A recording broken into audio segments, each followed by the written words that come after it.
Decorating Pages is a podcast dedicated to taking you behind the scenes of the designs of your favorite TV shows and films. Each episode, I'll be sharing design stories from some of Hollywood's most famous sets, interviews from set decorators, production designers, directors, and actors about creating the look of TV and film, about their design inspirations, and stories that take sets from page to screen.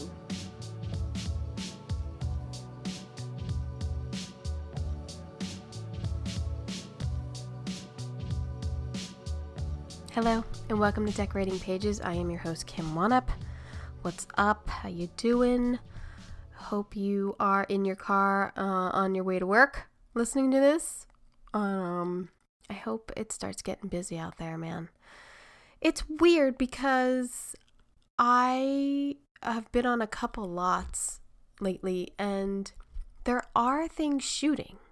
There's 4 or 5 things shooting at uni. There's a couple things shooting at Paramount, and I know some things shooting at Fox, but it still seems like it's not picking up. It's a very weird vibe, I gotta say. I had talked last week about I am finishing up the show, half-hour comedy, Mike Schur written about an old age home called A Classic Spy. And it stars Ted Danson, and wow, I am so sad for it to be done. And it's really been a long time since I didn't want a show to end. So I am so sad that it's only 8 episodes. And that's 2 shows that were 8 episodes, and it's so weird. I don't even unpack my office. It's like you blink and you're halfway done your season. It's so weird, especially half-hour comedy. But I had a fabulous time on the show. I really hope it gets picked up. I don't remember saying that a lot either, too. Although I like doing limited series because then you're done and you move on. I also really like doing multiple seasons of a show to help develop a character over those seasons and see where the sets go. I've always really enjoyed that. So, yeah. Anyway, I'm bummed. My show is over. But, yeah. So, not that I've had time to dilly-dally here and watch stuff, but first I just want to talk about the episodes that I have coming up. So we've already started our little FYC here with the past 2 episodes, and more, actually, of Helen Jarvis for Shogun and Gina Lessie for Manhunt. Today, production designer Gerald Sullivan and set decorator Michael Nallan. They've Mr. and Mrs. Smith. Next week is Glenda Ravallo for Frasier, decorated by Amy Feldman. Following that, I have Michael Wiley for The Last Airbender, Simon Elliott for All the Light We Cannot See, David Grotman talking about Ripley, set decorator Kim Leonard talking about Griselda, and costume designer Kirsten Mann talking about the Apple show Loot. I also have 2 others that I don't even know how I'm going to fit all these in. We're going to have to double up. Starting in June, you're going to have to get some double up episodes, I think, because Emmy voting starts round 1, June 13th. If you are submitting for the Emmys, it is due on Thursday. You only have 2 more days to get your Emmy submissions in. So hope I want to see I encouraged a lot of submissions this year. Let's get our numbers up. Let's see all the work. Let's look down these lists and see shows that you might not have watched and then be able to go check them out a little bit for the Emmy voters out there. That's what I'm hoping. But yeah, lots and lots of fantastic interviews coming up, including today's, I must say. But watching TV, I've really put myself, I got this whole project of watching Oscar-nominated production design films. But oddly enough, I'm also watching a lot of like 80s bands documentaries. I don't know what. Wham! The Wham documentary on Netflix is fantastic. We all know what a talent George Michael was. Oh my gosh, when you see him as this young child developing into a singer and how selfless, I think it's Andrew, and I forget the other guy's name, how he was in just giving George Michael the spotlight was like unbelievable, really, like Careless Whisper, everything. Oh, it's so good. That is a good docuseries. And then you know what? The Bon Jovi documentary on Hulu is fantastic. Everyone in the world knows the lyrics to Living on a Prayer. I'm convinced. It's a fantastic song. Wanted Dead or Alive. I mean, all of those great hits. And then you see in the documentary how they didn't even like reinvent themselves. They just progressed. Like they're a really good example how bands can progress and change and mature.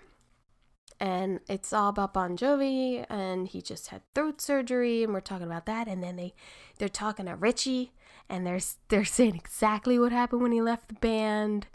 It's really good.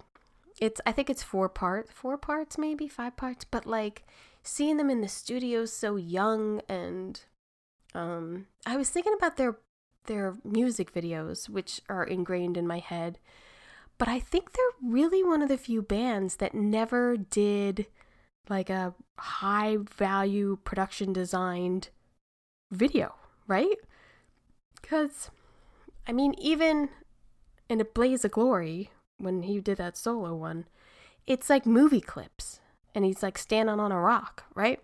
They don't have like a thriller or anything with like, they could have built a story. At least I'm blanking on it if they did. I don't know if they did or not. So I definitely recommend those two, especially if you're a fan of 80s music, as I am. The Jinx Part 2 on HBO, phenomenal. Someone the other day said, oh, I never watched the first part. I said, well, lucky you. You're going to get to watch the whole thing together. That's fantastic. We had to wait years. I mean, the diabolical planning of Robert Durst and his friends to cover up these murders, it's really unbelievable. Really unbelievable. And he's, super old, sitting in a jail cell, and they have plenty of interviews with him and him on the phone with his, like, a new wife, and it's so weird, but I would, if you have watched part 1 of The Jinx, I definitely think you're going to like part 2. A little slower, but this last episode 3, fantastic. That's all I got to say. In watching some older films, production design nominated Oscar films, I had never seen California Suite, and that is production design by Albert Brenner and set decorator Marvin March, who has I think it was 2017 or 15, he received the SDSA Lifetime Achievement Award, but it might be 2011, it might go way back. I have to say, I was surprised by this film because it's little vignettes of people who stay in the hotel, and some of those stories are really dumb, but the hotel design is really interesting because I read that it was supposed to be the same room that all these people stayed in, and that kind of like that sliding door of like people coming in and out and telling a story of a room, but then they changed it to different rooms. And then like the Alan Alda, Jane Fonda, they go out to Malibu. They're not, half the time they're not even in the hotel room. Jane Fonda's body is amazing in this film, I gotta say. Beautiful house that they shot at in Malibu. But I love this like classic California. It's supposed to be the Beverly Hills Hotel, and I mean it's good. I don't think it's phenomenally like I don't know, nominated wise, I don't know. The other one I watched was called Cleopatra and Caesar, 1946, and that production designer is John Bryan. They don't have a decorator credited, I think because it was so far back, but this is Vivian Leigh playing Cleopatra. I forget the guy's name playing Caesar. I could barely watch this. I love Vivian Lee. I watch Gone with the Wind at least once, twice a year. Love her. Fascinated that she's kind of crazy. Streetcar Named Desire. Blah blah blah. This was almost laughable in the sense that she had a like she had an accent as Cleopatra. It was like so dumb. The sets are really big and bold, but they're kind of like I don't want to say cartoony, but they're a little over the top. You know what I mean? There's no realism going on here in 1946 on this, in like Egypt and Rome and everything. So, but I'm glad that I watched it because it definitely gave me something to like examine in a sense of how they were making films that year is what I really like about watching all these films. And so yeah, one little note, last week I had mentioned also how I really wish I could just sit and be a graphic designer sometimes, but my Photoshop skills and all those things have probably plummeted since I don't use them anymore. And I was told that studioarts.com is a school for industry people, and they have classes that are free to qualified students, like a Photoshop or probably a SketchUp or anything. And it's studioarts.com if anybody's looking to take a class. I think that's fantastic. If you have a little time, if you have a little semester, why not? If I had the time, and I would definitely do it. I mean, and it could be free. So check that out, studioarts.com. What else? Anything? No. I think we should get to this episode. I think I've babbled on enough. So in this episode, I speak with set decorator Michael Nallan and production designer Gerald Sullivan about the thrilling challenges of designing and decorating the Amazon Prime series Mr. and Mrs. Smith. The conversation we have covers designing for like a to die for New York City brownstone, dressing countless New York City locations, reshoots, gunfights in the perm sets, working abroad in Italy, and they describe how this action comedy came to the screen with such beautiful contemporary sets. So it was fantastic to speak with both of them. And we also talk about, Gerald working with crews abroad and managing, and how do you do that while you're still shooting in New York. And for Michael taking over the show and coming on and absorbing all this and then really getting into it. It's really hard to take over a show sometimes. The original, the decorator of the pilot is Andrew Baseman. Beautiful job by everyone involved. So I hope you enjoy. Little things to talk about here. Decorators are key to everything. It's like, we know that. Yeah. It is absolutely essential to what we do in the art department. Well, too, it's such a, I mean, it's, it's like we're Mr. and Mrs. Smith. I mean, we are like a couple when, you're together on a project, and you have to work hand in hand, and you have to be on the same page, and you have to be shooting at the same target, I would say. I zoomed through this series. Like at first I was like, oh, I hadn't watched it till we were contacted, and I thought, oh, that's like on the list of shit to watch. I'll get to it. It looks like so action packed and everything. And when I started to watch it, I couldn't stop watching it because of a lot of the sets, because I couldn't wait to see where they were going to go next in their story and in their plot of, their assassins or whatever they are. Like, I just found that was so interesting and kept me interested into the next episode. Was that something that you guys liked about it? I mean, was it like, where are we going next? Or did you have the whole season in front of you? Like, did you have scripts? We did have most of the scripts. We That's good. did end up rearranging some of them. Michael, go ahead. No, no. Jared's like I said. So I did come in slightly later, but no. By the time I came in, and I think you can correct me if you're wrong, if I'm wrong here too. But it sounds like knew where all the scripts were going. I think you guys were still sourcing what like the Mexico portion of it all and certain things, but there were some rewrites later on where we did a reshoot relative to Sarah Paulson's character, the therapist, and that whole thing. Like that entire episode got rewritten. So we shot that like almost a year later, and so like that wasn't original. And then also the entry sequence with Alexander Skarsgård, like those were additional add-ons. Quite a bit later when they decided the episode in the woods, there was more to that episode in the woods, and it got reworked to include those scenes. But the rest of it, I think it was pretty clear where everything was going to be. Definitely, like it doesn't. There's action to it, but it feels like it's much more about them, like their character development and their kind of journey than it is about the action of it all. Even though, like, obviously, it's quite important, but it's not like only about the action shootout scenes. Although I can see where you're saying like the trailers and whatnot do kind of focus on that, and they don't really let you know that like there's so much more, that there's a much different lens to the whole thing. Jared, how much prep time did you have for this? I'm assuming the brownstone, I'm assuming that was a huge build. It was. I mean, we did a lot of scouting to start with as we were designing. We knew we were doing a townhouse. We didn't know where the exterior would be or what part of the city it would be in.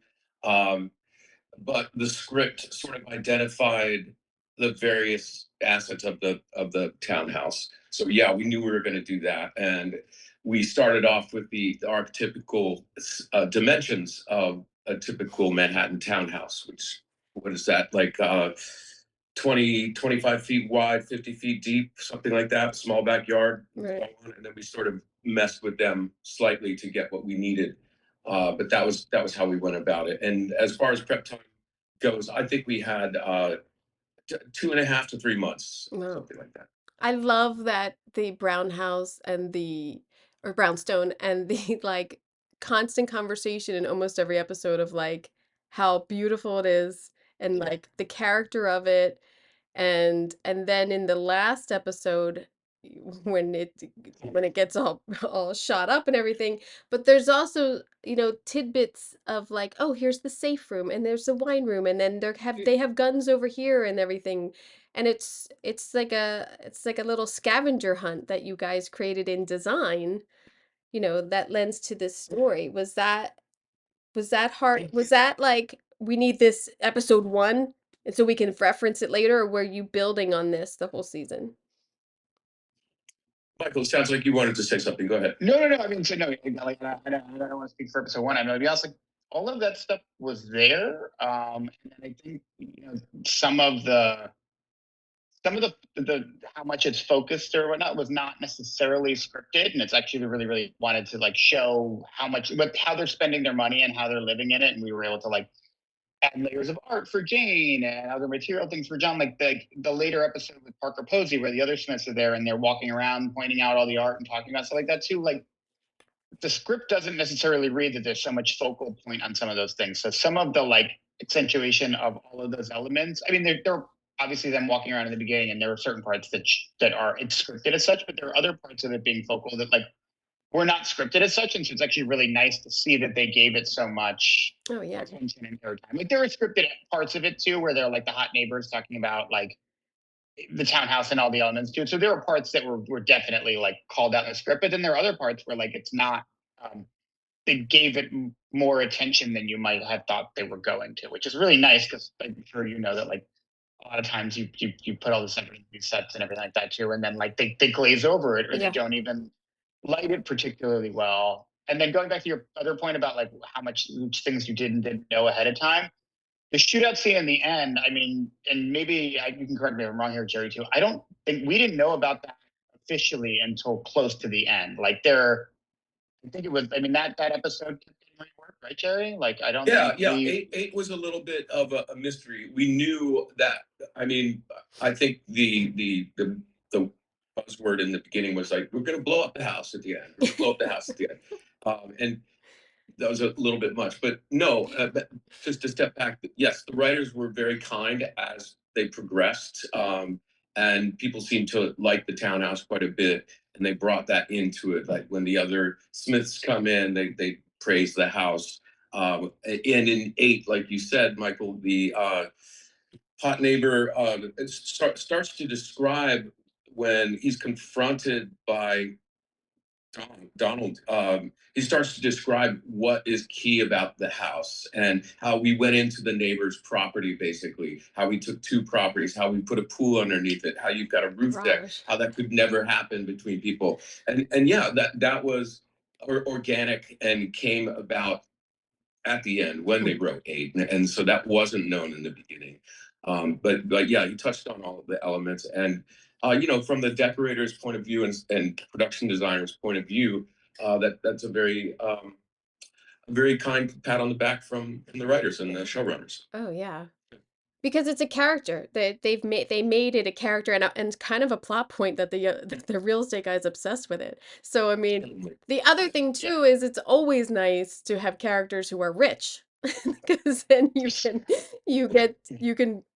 go the extra mile and maybe Right. get that expensive tile because it's called out for, or the look and everything. And when you have that kind of in your back pocket, how are you in designing with the palette of that, all of that in the house and spatially?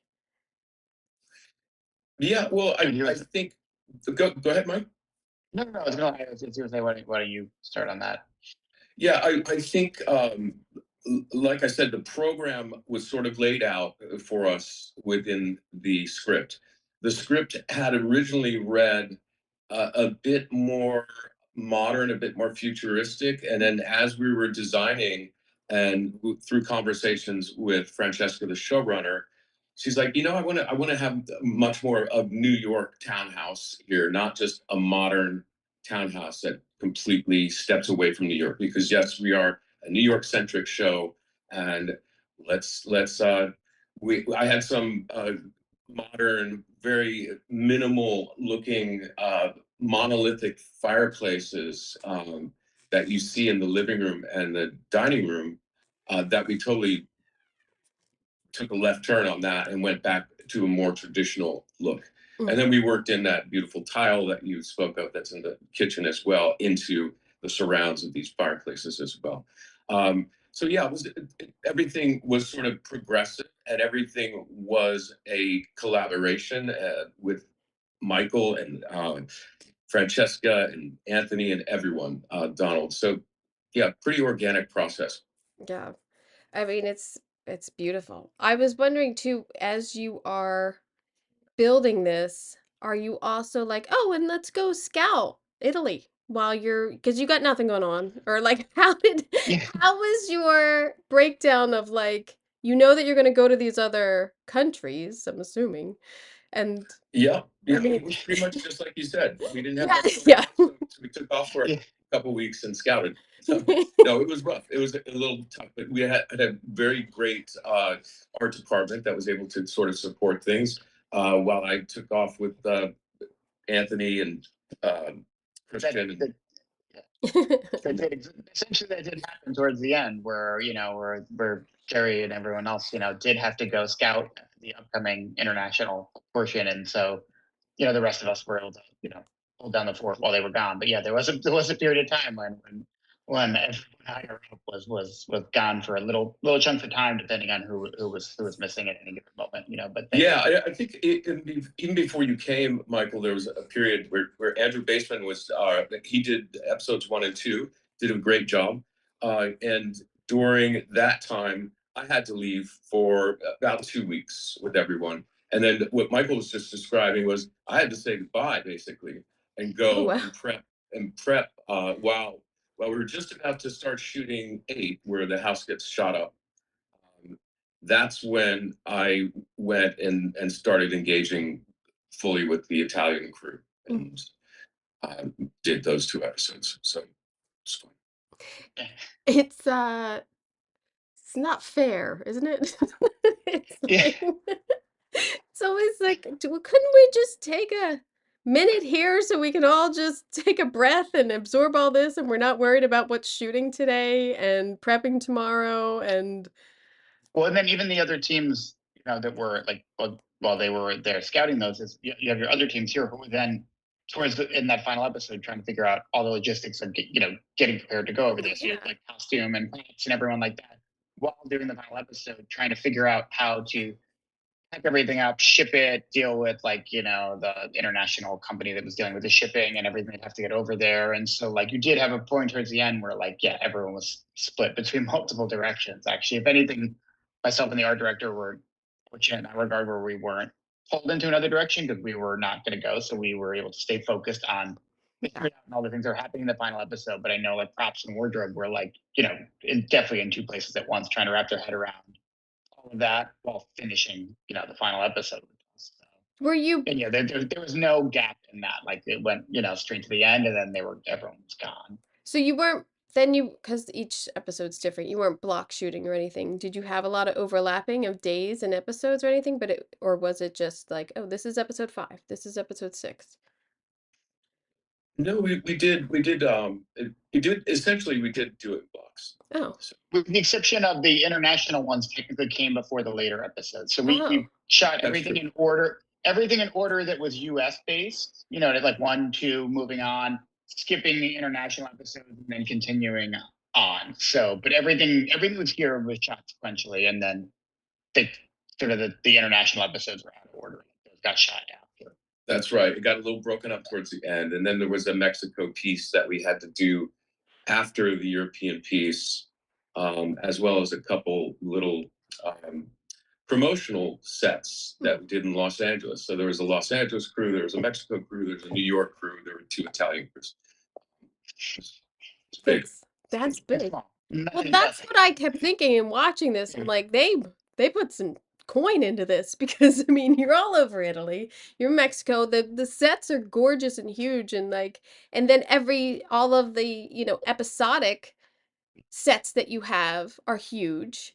I mean, there's nothing small about this project at all. It's really big undertaking. Terry, you weren't there. Like, Donald kind of made a joke about that at the New York premiere they did for this too, where he basically said something along the lines of like, I completely misquote. He said this amount, which I'm not saying it's based in reality. But he said like, thank you Amazon for giving us $100 million or whatever, because like he's like when we did Atlanta, they gave us like like two shoestrings and Yeah. a piece of gum, because so comparatively, he was like, really like, thank you for kind of trusting us with, something of this scale compared to, although like Atlanta wildly successful, but just like compared to like the scale of it, like really like Yeah. a big jump and obviously, and hopefully it shows. Oh yeah. Oh yeah. It looks fantastic. I mean, as I said, like every episode, I think just keeps you intertwined, not because of their chemistry, but where are they going and what am I going to see next? I mean, that for me was what was interesting and sort of surprised, even though I've seen the movie and I know the basic storyline. I'm still surprised of what was happening in this story. I loved that it was completely different than the film in a way. It's just Yeah, the thread line is the same. not like a whole lot of overlap in terms of the plot points. I mean, them being these sort of secret agents in general too, but like the original movie, the way they find out about each other is the Yeah. opposite. They've been agents all along, and then Yeah. they find out it's suburban, not the city. They're not like there's they're taking each other out, which there's a little bit of an homage to in the end with like how they're sort of you know fight in the house and that kind of thing. But it's not at all attempting to be a direct take on it. I think that was probably very smart on their part in the writing, Yeah. because I think if we try to do a direct redo of a previous thing, people tend to Yeah. react strongly to it. I Though, also think the townhouse is kind of cool in that regard too, because like the original house that they have in the Angelina and Brad one is beautiful and aspirational, but while completely different than this, and then that's different period of time, when like I feel like this is potentially more aspirational current day, whereas that was aspirational at the time that movie came out, where it was like this is what people really wanted, this like beautiful white picket fence kind of house, and now like people are more driven to come back to kind of urban things, and this is like a more something that's very aspirational now compared to what that was at that time. did you, when decorating the episodic sets and the ones that you had, was there like a tone that you two set of like, well, we always want to have, this vibe here. We always want to be like, I don't, to me, I don't see like a lot of bright colors, or like I see like the tone is all the same, or like, was that a conversation when you're decorating of like, we need to keep this in their tones, or or like when you go to even like the drugstore to me is so dense and everything, but it's still kind of in their tone, like the tone of the show. Like, was there a lot of discussion between the two of you of how in decorating you're going to keep this all the same? Yeah, I think we wanted the design of the townhouse to be cohesive. I in contrast to what you're saying, I think we did want a bit of juxtaposition between the craziness of the city when they're running through uh, the various parts of Brooklyn and so on, the chaos of the city and the peacefulness and the sort of zen of their place. Mm. So that was one thing. We never wanted to scream too loud in the house as far as when we were decorating, or with the color palette, or with materials, or with furniture. Everything's supposed to be elegantly subtle in the house. And I think that was pretty much well executed Okay. throughout. Absolutely. And then when you were looking at like the home in like Lake Como, or even the hotel, like the hotel in Italy, was you shoot that there, or was that here?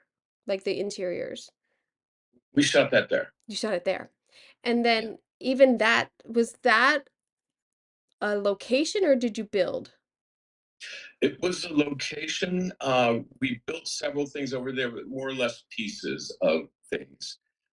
We did change out a lot of furniture, uh, and especially lighting. We would bring in lighting. There's the wonderful hotel on the Como Peninsula that we use. We would change out the lighting in there just to give them a different ambiance from what they had. Mm. But a lot of it was there, and then a lot of the finishes we brought in. Yeah, because that hotel to me, I was like, man, this is so different from everything else we're seeing. And then with all the white around it, was so stark and like beautiful, and like, well, they're really in another part of the world here. But I was wondering with that hotel room, or like the I mean the bar, the looking out, I thought, well, that's probably a location because you have such a fantastic view there. But I didn't know if you. Yeah, yeah, that was the Dolomites. So there was a hotel, they called it a not a rejuvenation hotel, but one of those uh, new sort of health oriented hotels. Although it had ashtrays at every table outside. Uh, it was Hotel Faunus. Those guys were great. They let us have the run of the place basically. So in that you have the dinner scenes, where we would change out the tables and all the dressing and the chairs and the tables. Then we had the two hotel rooms where we pulled some panels off the wall and made like we were looking into the other folks' room. Yeah. And yes, it was snowing outside, but yes, we also had special effects guys helping us Oh get wow. a little of the snow there. Bring And in then more it snow. really, really dumped snow. When we got to the top of the mountain where that beautiful restaurant is, that's supposed to be the spa, um, it was like blizzard-like conditions up there. So it was pretty amazing. And then right when we're going to shoot that lovely shot where it's the two of them looking out that beautiful picture window, everything cleared up and it was looking beautiful. So we were really blessed in a lot of ways to get what we got there. Oh God. Yeah. You never count on like weather to be helpful. I feel like Mhm. No, I feel like just it the opposite. I feel like it never rains in LA unless we have an outside shoot. Like it's like you can always count on that. Did you have like what would you say would have been the biggest design challenge on this project, Jerry? Oh, biggest design challenge. I think, well, as always, yeah, budget and schedule. Mm. Getting all of our sets done and built on stage in time for our schedule to start shooting on stage and being pulled away to keep finding all of our locations in Manhattan and Brooklyn Right. and getting them signed off and so on. That was the most difficult part. Other than that, not terribly difficult. Other than the typical shooting in New York is not the easiest place to shoot, and it's so photogenic, but it's you don't know all the work it takes to get those beautiful views sometimes. Oh yeah. It's a struggle, but I think all in all, it was a challenge, but nothing jumps out at me other than sort of schedule and trying to get stuff built and finished on time for uh, the schedule that we kept. Yeah, I mean, it's almost every show. It's like Yeah. that's always kind of the time and money, and I wish I had more of everything kind of deal. Michael, did you have a specific challenge for this that you felt like, oh, I I wish? mean, was it one challenge just in general in terms of the design of it all, or Well, yeah, I mean, I feel like challenges, sometimes like, oh, we had this set and they couldn't paint and we couldn't do anything, and then out of that came, you know, this wonderful set apparently. I don't know. yeah. I mean, I think because like some of the scheduling and whatnot, obviously, like taking over was like we had a very short window of time, so it took a minute to kind of get my sea legs, and also there was a slight change in the schedule where some of the episodes 1 and 2 that I wasn't going to be a part of, I wound up being on for part of this. So they took a minute to catch up with that. I think the other probably two things more and more specific to the sets. One was the shootout of the townhouse, because by the time like Jerry said, there was talk of it being blown up, but by the time they decided we're going to do a shootout of it, it was like reasonably last minute, and also everything that, let's say, was sourced originally for the townhouse was not sourced knowing that we were going to do a proper shootout like this. So we were kind of adapting to the special effects and shootout of it all a bit on the fly. Like there were not multiples of everything in that Right. house to begin with. So like certain things were, one-off antiques. And so, we had to be pretty clear about the conversation about if you destroy this, you get one shot, and then, guiding towards what we could and couldn't change, and getting duplicates of things made, and breakaway glasses and different things, like very, like I would say last minute by the standards of doing a shootout of that nature. Like we were deciding, oh, we're going to shoot up the fridge thing, but then we have to figure out how, or like, could we offer them multiples of certain light fixtures because they're mass produced, and like, so some of that. Not, I wouldn't say it was a tight turnaround for doing something like that. We did not, that entire house, including the wall panels that were shot and stuff like that too, was not designed from the ground up with the intention of that happening. Like, there was talk of it, but it wasn't definite until like a little bit closer to.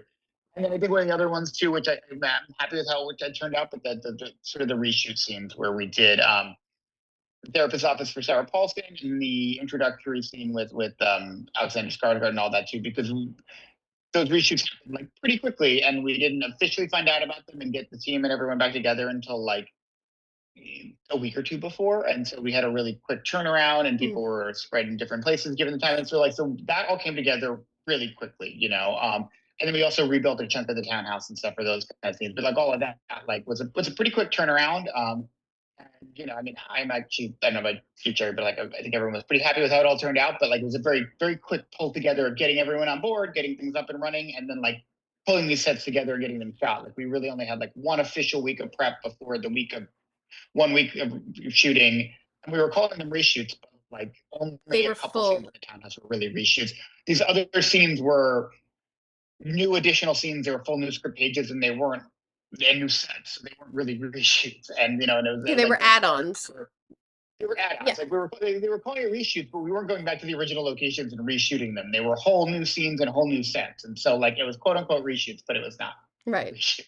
With the exception of a couple little things, but even those, there were some challenges because some of those reshoots were scenes that were shot in Italy, which were like not reshoots for myself or anyone who hadn't been in Italy. So like, so reshoots, yes, but like, Yeah. like challenges in themselves because we were not there for those and stuff. So, but I mean, so I think probably those couple things, but I mean, like it all worked out well, but like there's a couple moments where like, we were definitely scrambling, but it's nothing that hasn't happened before. There's also really great, I think you touched on it before. There's really great lighting in this.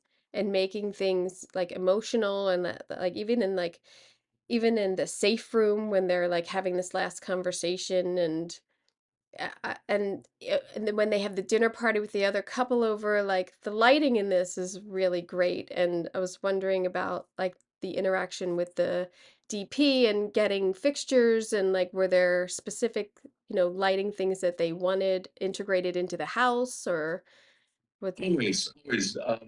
Christian, our DP, and Cody, the gaffer, we had a really real close, constant relationship throughout that entire show, whether it was in LA, New York, or Europe. And it was really fun and educational for both of us, for all of us to sort of go back and forth. Like, how do we light that crazy plywood box of Yeah. a safe room? Yeah. And we had these two niches, and the genesis of that room was just this beautiful photo of this lovely plywood box. And I've always loved plywood and its sort of natural beauty. And then we were figuring, okay, this scene is going to be kind of intense, it's going to be kind of long. How do we light it? We've already shown the ceiling. There's a box up there. There's two niches there, and then we talked about how we get it lit, bring it in an 8 foot by 8 foot space. It's Right. right. But yeah, Christian and Cody were fantastic throughout it all, and very very intimately involved in how things finally looked at the end, regardless of what practical we agreed on or used. They were always very very much on top of that game, so no doubt. Michael, do you, or I know I run into it every project now of rebuilding fixtures, or Oh, yeah. finding, oh, we want LED, we don't want LED, we want this type of bulb, we don't want this type of bulb. But was there a lot of that going on? Because I have it So every show again, now. compared to most of the projects I probably have been on in the last 5 years, Christian and Cody were like a dream with this too, and I have worked with them once before too. And like, no, they were really. I mean, they would do whatever they had to do with the light fixtures, but they did not make it a gigantic headache or chore out of it. And Oh, I do awesome. know that like that. I'm sure it's the same for you, but it's become like a real like I don't say the bane of my existence, but it's really difficult because everyone you do, I think more and more now everyone wants to use practicals as actual light sources. And Yeah. like, it's really great that they're like, I'm really great that Yeah. everyone appreciates them. It also gives a whole different light element. And I get that. But sometimes, you think it's just supposed to justify it. It's not supposed to be the light source. Or if it is, like I think it's different with everyone, every DP you deal with and stuff like that too. And some are more agreeable than others. But it's also every time you start a new project, it's like you start from square one. So it's Yeah. like, there was someone who told me like they never want to see an LED ever again, and they only want to incandescent, Yeah. which is also harder and harder to find these days. Yeah. But like so like there's a lot of that, and then you go to the next, production. Like I think I was just talking to Mila Kalovich, who's a mentor of mine. I was helping her on Only Murders, and she's worked with Jamie McCall a bunch. But she was just saying too, like she just did AHS, and like their DP had no problem with all the LEDs that she got, and they made them work, and there was not a big issue. Now, some of those exact same practicals have come over to us and Only Murders in the building, and like our shop electric and our DP adamant that like these are completely unusable for camera purposes, but like we know very well that they should just use perfectly well on a show. So like everyone has a different preference, and it's also really. I know you were like find it really hard as a decorator to be like a knowledge base of that because like at the end of the day, you're picking a light for its stylistic purposes, relevant to the set, whether it be vintage or this or that. So you're picking for the style, and yes, of course, it has to work, but everything that needs to happen inside of it is like I couldn't tell you exactly which things do and don't work. And sometimes it's a very clear conversation and it's fine. And then other times, I think there's sort of this assumption that you somehow know all the detailed elements of their department or what they need. And like that changes job to job. And it's really tough. I've also had things where like I've had jobs where they want to retrofit every light fixture. Yep. I've also had jobs where they want to retrofit every light fixture and then they want to code it back to me, which like sometimes. Oh no, I don't go for that. I didn't budget an extra No, I don't go for that. $20,000 to retrofit your light fixtures. No. Also, if we're rewiring all them to light the set, it's no longer my practical out of my budget. This is now a functional light fixture, and it should be coming out of Yeah. I mean, At least that's my opinion on it. But that's a whole conversation that I start to have in the beginning now of like, yeah, look, if the practical's gonna be lighting the set, then I need some of that lighting package money. yes, money, yeah. Yeah, It's because there's quite a bit of money allocated for that, and then I'm like, okay, but like, yeah, this is a lot of money, and it's a now these are lot. actually the light sources. Because I mean, And I'd say the sometimes we light can't get sources that they're doubles. We can't get doubles of these lights. Like no, I you know, just can't. or they do it too. I've also had it happen where they retrofit a light fixture that was a rental Oh yeah, I know. without asking anyone. And then I go back to return these period light fixtures, and the rental house is like, "What the hell? Yeah. You No. ruined my. I have 20 of these period fluorescents that are a set, and now they're Well, all ruined because now you that rented them." L&D goes to them. Let I know, them pay for that but L&D. then you have like vendors where like, despite the L&D, like didn't want to do business with me again because they were like, we don't actually want the money. Like Yeah. like where am I going to go find 20 more of these light fixtures? Yeah. Like kind of. So like, it's a tricky thing, but yeah, I find it to be one of the more difficult aspects of the job now because it's Yes. not something that like we're not all on the same page or trained in, and there's not like a middleman, and then you're expected to know everything about this, and there's also not a standard. Like No, everyone you work with is there's no different. standard. It's different every show. And I want to be a part of this conversation. I love when it's one practical, lighting people and Yeah, I feel like, you work with people and you're like, "Oh, thank God they use that lamp and yeah, look at the glow you got off of it." And I love to be a part of that, but I too, I can't keep up with every show like this works here and it didn't work there, or all of everything on stage has to be rewired, but yet if we go to a location and I do rent something, that one's fine. Well, yeah. how does that make sense? It's the same I camera. know. I don't I know. understand. I was like, I I don't do that too. Or understand. like I've it's like certain shop electrics, you have to run every light fixture by me. And I'm like, wait, there's There's no literally time. cannot do that. No. And then I'm like, and then what you would pick would be, let's be honest, like you would pick things that work for you, but then they're not going to be stylistically appropriate. And that's not fair either, because now Yeah. this works for you, but it doesn't work for me because this lamp looks ridiculous in the set. So like there Yeah. has to be a happy medium. And I mean, sometimes it works better than others. And this project, like not a single like issue, like comparatively. It was like really, and they Yeah. used them. There's a lot of beautiful practicals, but like they did not make it a real headache out of it. It's probably like a prime example of like how I wish it went Yeah. more often More than often, not, but yeah. this was really nice in that regard. Yeah, the practicals in this I thought were great, and the way it was used and emotion it gave them, it's really seamless, I thought, in this show. It was really nice. Really Yeah. nicely done. Did you guys have any favorite sets where you're like, ah, I wish we stayed here longer, or I wish they'd write another scene to this one? I mean, I personally really like the therapist office. Maybe that was because it was an add-on, or just because it was a total ground up thing. So then I feel like myself and my team at that point got to have like a real total creative control over it. We're like sort of the townhouse, like a lot of the guts of that, or the bulk of them were came from obviously Jerry's input and our showrunner, everything that you, but Andy's team, and so like I was able to put a certain stamp on them as they progressed, but those were not mine from the ground ups. And I also maybe what I liked about the therapist too was that to whatever degree you could see it in the shooting, like there was a lot of Yeah, it's elements and layers to all of her. Like there were script call outs to all of the sort of quirkiness of her things, and she makes all these comments about like it's the yeah, don't touch the piano, or I got this then and there, and so like there's a lot of call outs to how cultured and weird kind of she is in such a way where you're like, oh, we can really really lean into this and really layer it and kind of go for it yeah, in a way too that and also it was a lot more eclectic and cluttered than you saw it in the rest of the set. So that it was very juxtaposed, completely different. She plays that role fantastically, and then it's very, very different than all the other sets. And so, like, I definitely kind of had fun with that one. yeah. My husband's a therapist, so I'm always looking at therapist's office, like, oh yeah, like that's a good little setup they have there. And it's, That's convenient for anyone who works in film. yes, yes. Yeah, Yes, I've tried to get him to come to the lots and like just spend a day at Paramount. Just spend a day over at uni. yeah. Like you'd be a millionaire. Come on. So, did you have a favorite? No, I thought each one has their own character, Mm, and I just see it as a whole. yeah. The sort of promise. I also wanted to ask about the scene in Italy when they're like with the car chase and the running.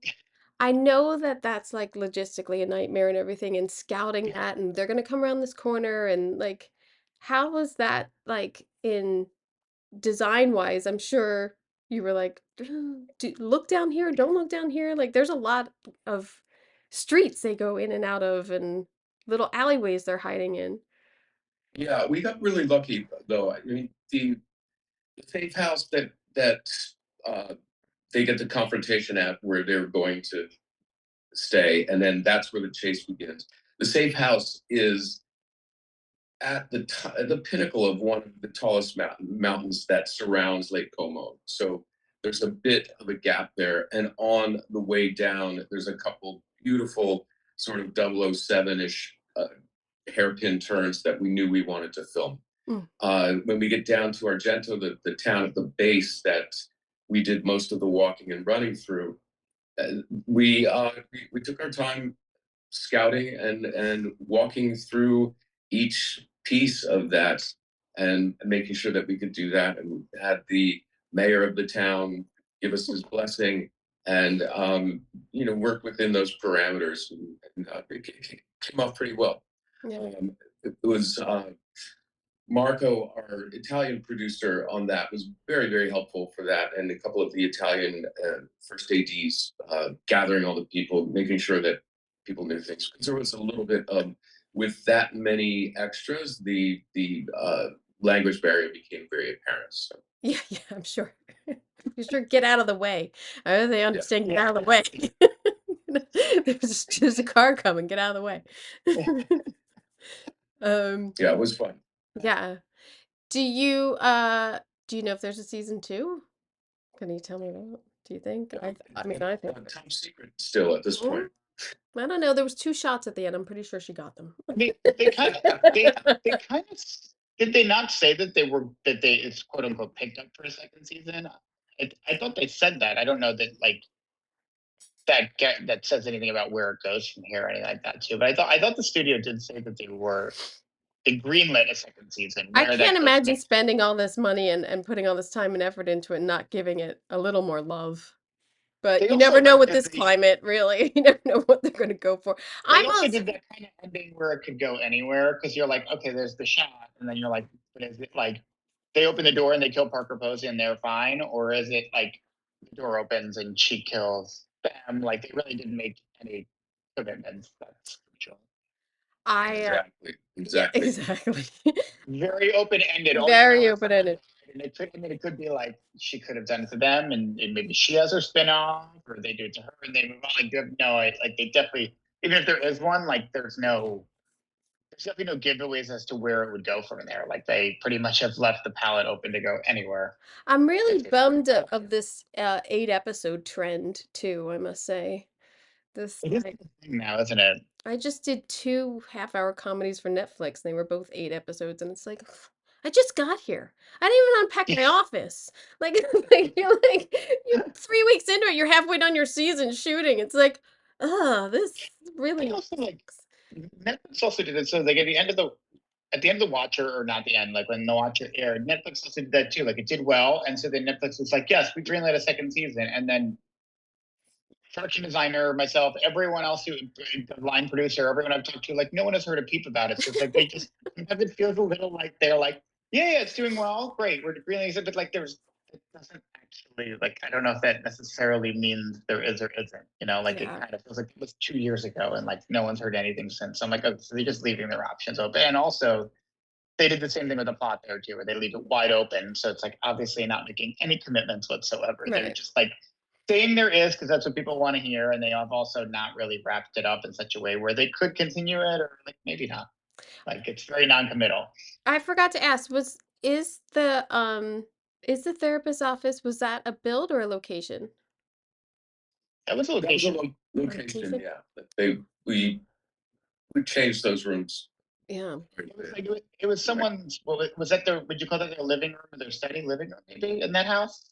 It was straight up living room that we turned into sort of like an office and therapist It's space. like a quite a Yeah. posh house in Long Island, but it would. I mean, so the guts of the space, like the rooms and the fireplace and all of that, were as they were. We didn't change any of that, but everything in the room was changed down. So, Right. like we stripped all the homeowner stuff and made it her office. We didn't build the guts of the space, but it's like every stick of furniture item in there was we Yeah. bring Yeah. It's all the show vibe and not yeah. So, existing. but the Yeah. space itself was a great location for it. So we didn't have to really change any of it. The only thing we changed, which is not even really change, would be like the window treatments. Yeah.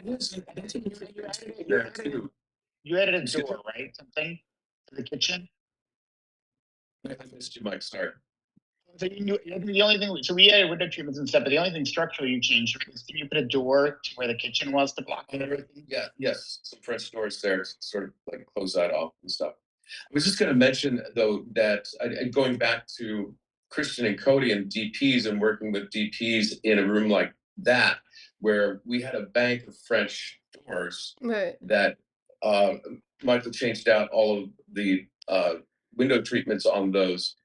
And when you look at that room, one thing that I didn't really want to do was we had an L-shaped sofa, and we kind of knew where we wanted to play John and Jane and the therapist, and Yeah, right. Cody and Christian. I think Cody actually was the DP on that one. Uh, the with that bank of French windows there, bringing in all that natural light, and because of the scenes, the progress of their relationship and everything getting darker and darker. Yeah. Um, it changed quite a few times. I didn't want to sit my keys in front of a fireplace with their back to it. But we did that, and no one seemed to have a problem with that at the end of the day. I did architecturally and design wise because I thought like we just don't do that. But if you look at the various times that we come back to that room, the lighting changes every time. Right. And so and when you're looking back at Sarah Paulson as well, the lighting changes on both sides of the room, and there's practical back there, but it's mainly naturally lit. But they really changed the mood, and you see right now there's a warmth to that side. They're sitting next to each other. The next time we come back, there's a little bit more space between them, and the light gets a little darker. Mm-hmm. When we come back fourth time, they're sitting with like he's in the corner and she's on the other corner, and it's gray. It's got none of this warmth at all. So really fun stuff to do like that. That smart stuff. I mean, I really like the stone behind them. I also think like, oh yeah, why would you put that there?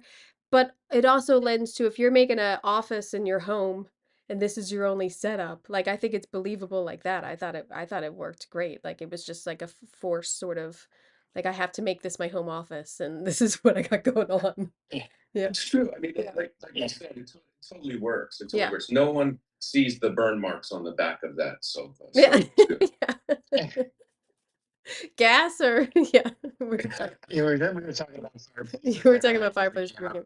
And she does mention that it's her home office and everything too, because she talks about like how it's her zen spot or like that too. So like, there's no pretending that she's in an office building. Like she talks about it being her home. Right. Her kids are calling out to her. They may or may not have set her home on fire at the Yeah, end. yeah.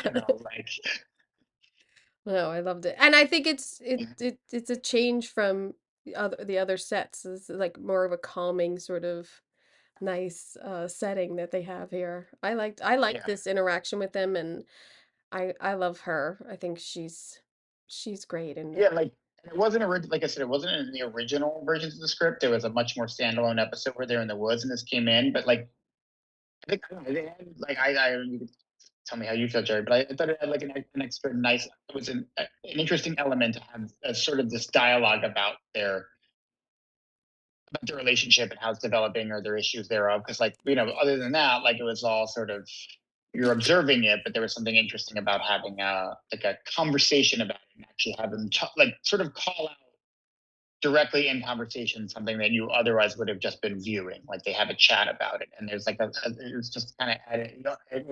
It feels very natural in a way that feels like it probably should have been in the script all along. But I think it added like a good layer. And so it's a good opportunity to kind of show their all their personalities and all. Absolutely. No, I think it was a brilliant move on the part of the writers, Francesca, to rewrite this episode a bit. We had an episode that was all up in Harriman the forest, the woods there, and to break that up and to get to know our characters and what their issues are with each other. We come back. There's a span of time that we're in this over about 4 weeks. It just informs the audience a lot more about what these two are going through. So yes, brilliant move. Yeah, and here's where you say, I think you're saying here, like it gets grayer and darker and not as bright and sunny as when they first walked in. Exactly. Yeah. And then, yeah, like there's like, and he had known and all along, Jared had known all along about how they wanted to play that scene out. So I know that even during the short window of time we were coming up with this set, like that was a very specific request that there had to be this larger L-shaped sofa because of how the scene was going to play out and the like sort of growing divide between them, and like how much the space would, expand over the period of sessions they were there. That like they're getting further and further apart to kind of show how they're becoming, like they're drifting apart both figuratively and literally, kind of thing. Yeah, and body language and all that. Yeah, exactly. I love the show. I'm so glad I got to speak to both of you about it. Because it's, like I said, I couldn't take my eyes off what set they were going to go to next. I felt like that was really made me really interested to see what the next episode was going to be. So bravo. I think they all just look fantastic, and great show, guys. Good job. Thank you very much. Are you guys working? Are you off? What are you doing? Saturday hanging out? Yeah, as I said, I really like the show. I mean, I like that chick who, I don't know her name, the lead, who was in Pen 15 or Penis on Hulu, I think. That show was hysterical, and she was fantastic in it. I never really watched Atlanta, so I feel like I don't know Dana Glover, and I feel like I just like him in this role, so I don't know. I liked it. I thought it was a really good show, and I really did keep looking for the sets that were coming up. I just found it fascinating. So thank you, Gerald and Michael, for coming on and talking about that project. Fantastic. And as I said, jam-packed next month, the whole, for another month. Production designer Glenda Ravallo, who does Frasier, Michael Weiland over The Last Airbender, Simon Elliott for All the Light We Cannot See, David Grotman talking about Ripley, Kim Leonard talking about Griselda, and Kirsten Mann talking about Loot. She's a costume designer. Kim is a decorator. So jam-packed for the next month. I'm coming at you. I don't know how I'm gonna edit all them and get them to you because I'm super busy. But it's gonna be great. I'm excited. You should be too. So once again, you got an earful. I am Kim Wanup for Decorating Pages.